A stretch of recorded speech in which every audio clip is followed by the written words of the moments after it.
So I'm Adam Stern. I am an Australian champion in the sport of freediving, and I more or less travel around the world and swim down really deep and hopefully swim back up again on one breath. Can you tell us a little bit more about your diving experience so far? I started freediving just recreationally. You know, I just wanted to be able to hold my breath and swim around. It looked really cool. Like I saw some photos and videos of it, and I thought that looks really interesting. And then as I went on, I started to enjoy just diving deeper, and I started to get involved in competitions. And now most of my diving is in the search or in the attempt to get deeper constantly, to dive deeper, to be more comfortable, deeper and deeper underwater. And I compete professionally, so it's also how I get a lot of my income. Okay, what was your first experience diving? I started actually in Koh Tao in Thailand. At the time, I was quite young, and I was backpacking around, backpacking around Asia, and I was doing a scuba diving course in Koh Tao. And I kind of got bored with the scuba diving, and I saw that there was this freediving center there. It looked really exciting, and I was just like, oh wow, I want to try that. And so I just, like most people, I just took like a freediving course, like an entry-level basic freediving course, and that was it. That was how I got hooked.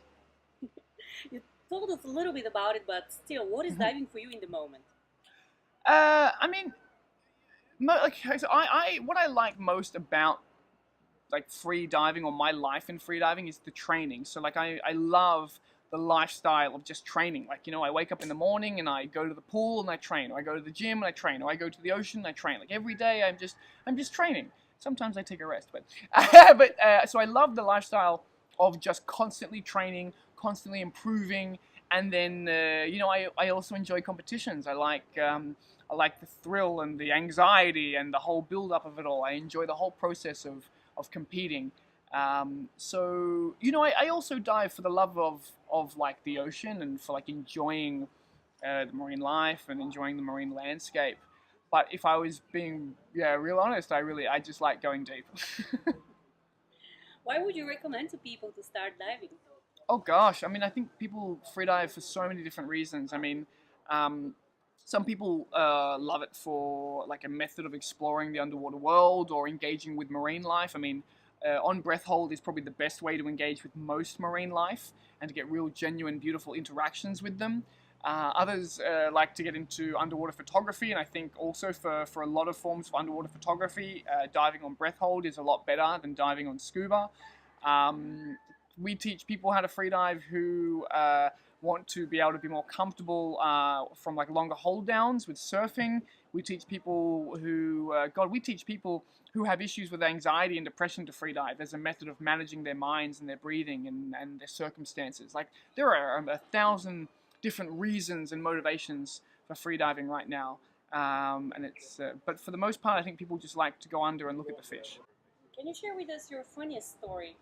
The funniest moments in my like diving is like when I sometimes get like surprised by different marine life. Like a few times, especially actually in Fiji when we were doing some shark dives in Fiji, I was always having like sharks swimming over my shoulder or sharks coming at you from different angles, and you don't notice them to the last minute. You're like, oh, and you freak out, and then you're like, you crack up underwater. And when we film a lot and do different things like that for social media underwater as well. Like the other day, we were making a joke about how every single social media account these days is just like some woman in a bikini somewhere, and and so me and a friend put on a bikini and posed underwater as if we were these women. And I thought that was hilarious. But I don't know if I could pull out one standout funny experience underwater. I feel like we have a lot of fun underwater in general, so it's all pretty funny. Awesome. What about any memorable story from your diving experience? Anything maybe that changed the way you look at diving? I recently have redesigned or restyled myself as a diver, and I've reconfigured the way that I dive deep to be able to dive deep and feel like really genuinely comfortable and nice at the very bottom. And I mean, it's been a long process to do that, and I've been working with a few different techniques in order to do that. But in general, I would say the thing that has changed me as a diver the most would be having really terrible experiences diving deep. So like for many years, I used to dive deep, I suppose, in what I would feel now is an aggressive way. I would push myself to go deeper and deeper, and I'd have like some horrible, horrible, traumatic experiences at depth. And I suppose now I'm a gentle diver. Now I dive only for the pleasure of diving, not to hit some target because it's going to be good for me in some way, or people are going to think, wow, he's so deep now, like. So yeah, that would be. I think that would be the biggest change in my diving, or the catalyst that would cause me to be changed as a diver. Which is your favorite place to dive so far? So for actual deep dives, my favorite place is Dean's Blue Hole in the Bahamas, which is like a 200-meter deep blue hole. It's like you just walk offshore and bang, you have 200 meters and it's all protected and nice. But if you were to ask me my favorite place to dive for recreation, I've got two favorite places. One would be the cenotes in Mexico because they're just amazing, and the other would be Cocos Keeling Islands, which is a group of islands in the middle of the Indian Ocean, and they're so remote that they're untouched.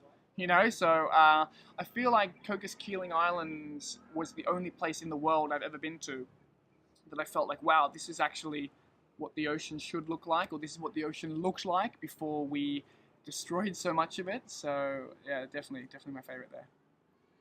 What about marine life? Which is your favorite one? Well, thus far, my favorite marine life to dive with would be humpback whales because they're so playful, they're so interactive, they want to play with you, they want to respond to you, they acknowledge you, they know you're there. They're incredible to dive with, really incredible. Later this year, I'm going to go and dive with blue whales, but blue whales have no interest in you. They're just really big, so they're cool, but otherwise, it's humpbacks. And after humpbacks, I would probably dive with seals because for the same reason, seals are interactive. They're playful. They play with you. So yeah, they're really cool. Sounds like fun. All right. Any piece of advice to anybody who is starting their first diving vacation? Take a freediving course. That's my advice to anyone that wants to learn how to freedive. Take a freediving course. You'll learn how to freedive. I think, and that sounds obvious, but so often people don't think about it because I get sent a lot of messages about like, hey, how do I start freediving? Like, well, there are courses designed to take a non-diver and turn them into a freediver, and they're taught all over the world. So take a freediving course for sure. How does it go? So like a typical beginner course or an entry-level course will run over 2, sometimes 3 days, and it's just a very gentle approach to getting someone into the water and comfortably diving down to, let's say, anywhere in between 10 and 20 meters deep in a comfortable, relaxed way. You'll go over all the theory in which we talk about like why it's possible for a person to easily and without stress hold their breath for so long and dive so deep, and then we slowly move into stage by stage. First, doing some exercise in the pool, working on some different elements of breathing. I don't really want to say breathing exercises because I think that gets taken the wrong way because there is no magic way to breathe for freediving, just so you know. And just so you know, Wim Hof does not work as well. But anyway, it's a very slow, beautiful, gradual progression into the water, and so that when you are actually diving deep, it feels comfortable and easy. Okay, how do you imagine your perfect week of diving? My perfect week of diving would be a week of PBs. My perfect week of diving would be a week of a few dives all in a row, in which I get deeper with every dive, and that would be absolute magic. That would be perfect for me, to be honest. Yeah. All right. How do you see the future of the diving world? Well, I think the popularity of freediving is growing so quickly. It's growing almost faster than the freediving industry's ability to keep up with it. And I think that freediving will just become more and more popular. I think that, for example, if you go to a town, like for example a diving town or a touristy town near the water, and you'll see like 10 or 20 scuba diving centers, I believe that very soon a town like that will have about 5 to 10 freediving centers, and there'll be just as many people freediving as there are scuba diving. I think freediving is like we're moving with the trend of fitness and health and an active lifestyle, and also moving with the trend of like adventure tourism, where people are going away for experiences, not just going away to like sit around in a hotel, right? And I think for the most part, anyone that is active in their lifestyle and or health conscious will be more attracted to freediving than other forms of diving.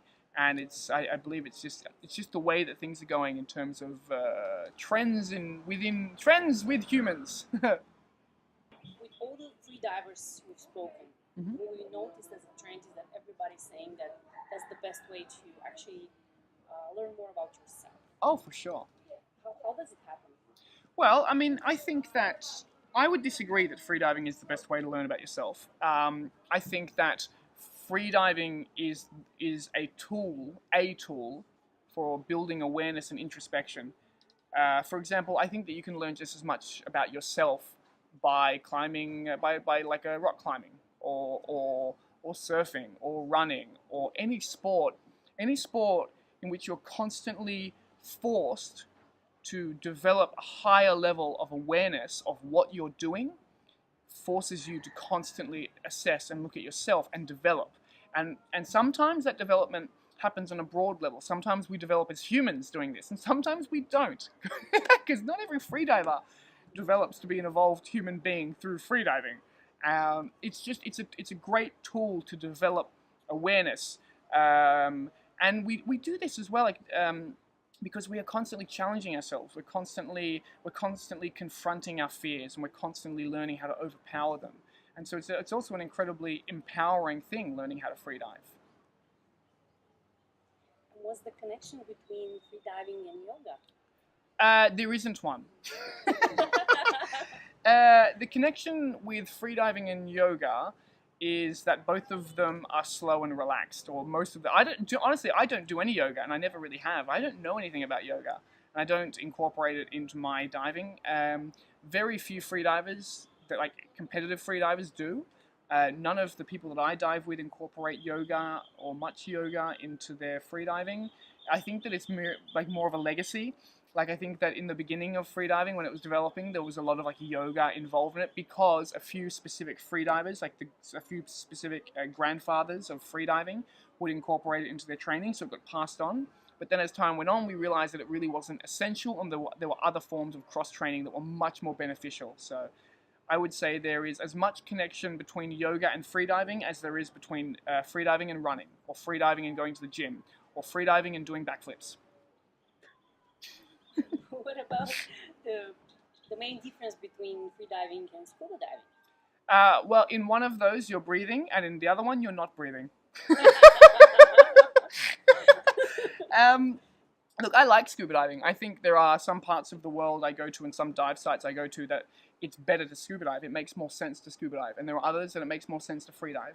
I mean, the difference being is that your ability to free dive a dive site will depend often on your free diving ability. So sometimes I think people make the decision to scuba dive. If they're a free diver, they make the decision to scuba dive because, okay, well, that dive site's too deep for me to comfortably free dive, or there's too much current, or there's too much whatever. Do you know what I mean? So I think that in an ideal world, I think that we stop referring to ourselves as free divers or scuba divers, and we just become divers, and there are just different methods of diving, or different types of diving for whatever our purpose is in the ocean. So I usually try not to refer to a free diver as a free diver and a scuba diver as a scuba diver. I always just refer to everyone as divers. Because I think that they can be so wonderfully intertwined. Any message you would like to leave to the audience?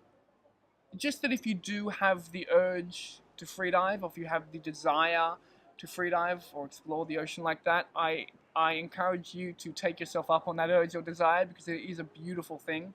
And that freediving at no point in time hurts or feels uncomfortable or is like a terrible experience, and we're not pushing our bodies to the limit. Like at any point in time, if someone is diving to a certain depth or holding their breath for a certain period of time, it's because they can comfortably do it. And if we're not comfortable when we do it, we don't go there. And so I encourage you to give it a go.